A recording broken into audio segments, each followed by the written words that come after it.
Hi, I'm Dr. Amarchwan from Verve Manikin Hub.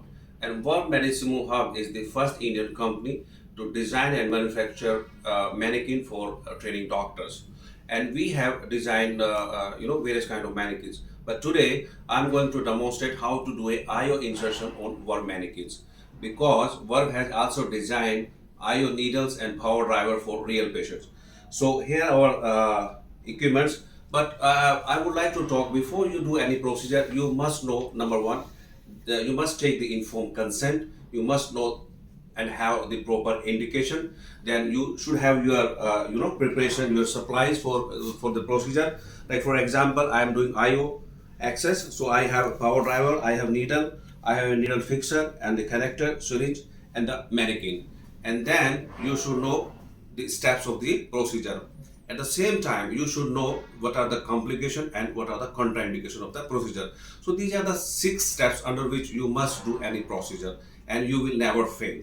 Okay, now coming to this particular skill, this is a very simple life-saving skill, and we must train our doctors and paramedics, to how to insert an IO, because in West, IO access is a paramedic skill, and the earlier we start resuscitation, the better is for the patient. So now coming to the procedure of this particular skill.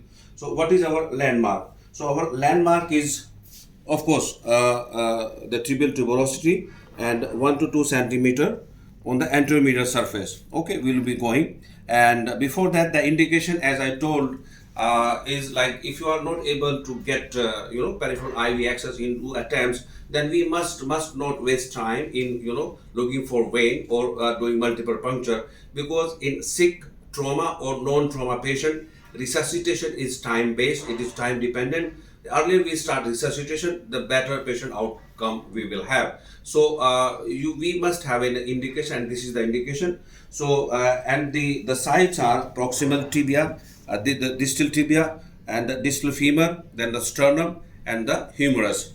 So and these are our needles. So this red one is up to 40 kg, the blue one is more than 40 kg, and the yellow one is like the more than 40 kg, and the patient is obese, or you want to do a humeral IO access. And this is our needle fixer, and this has holes, so you can just stitch the needle with the skin.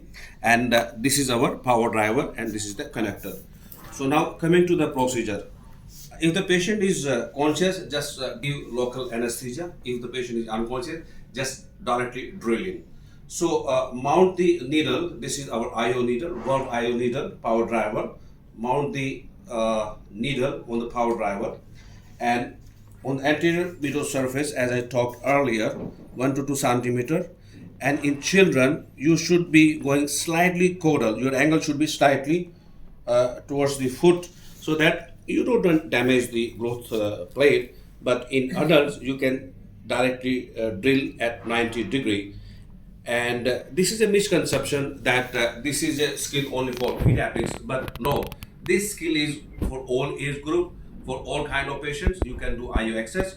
And since it is not it's well practiced skill, it's not done in India because the equipment was not available. So our doctors are not trained in these skills. So I would urge you to get trained on our Verve mannequins, and then you can definitely start on real patient. Now I will demonstrate the procedure. So as I talked earlier, 1 to 2 centimeter below, this is our tibial tuberosity, and this anteromedial surface, that's very important. And this is our medial malleolus, and this is Verve Manikin. So we will just go directly, exerting slight pressure. And once you get a give a feeling, you stop there.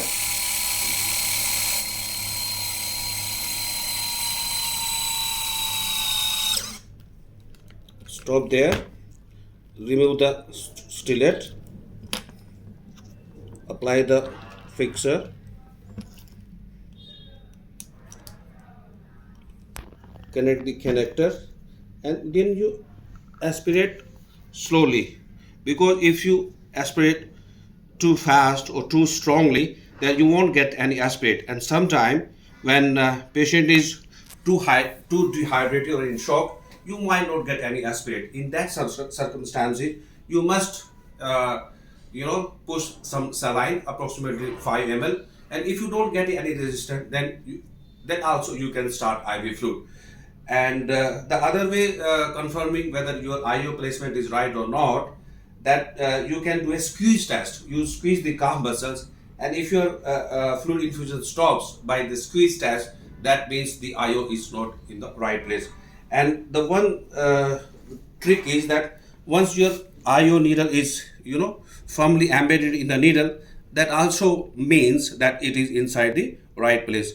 So this is the procedure, IO access insertion, and whenever you are doing it for resuscitation, you must use some kind of pressure device to infuse fluid. And the blood we have just taken out can be sent for blood investigation. It can be sent for even ABG also. And through this IO access, you can give fluid, you can give medicine, you can give platelet. We have given platelet in a patient of dengue fever, and you can give blood also. So this is basically is a central line peripherally placed. So you can give anything which you can give through the vein, and you can keep up to 24 hours. And before that, after you have started resuscitation, you can start looking for your other IV accesses, like maybe your venous bed is filled and you can put a IV peripheral IV cannula, or you can go for a central line. So essentially this is a bridge therapy just to buy time, but people have notions that it is just for few hours. No, it is not. This is for 24 hours, and I think by 24 hours we will be able to get some kind of other IV access. So this is a very simple life-saving skill, and that's why I'm emphasizing again that we must, whosoever is in medical practice, especially those who are in resuscitation, must master this particular skill, both paramedics and doctors. And with that, I thank you for your time. See you next time.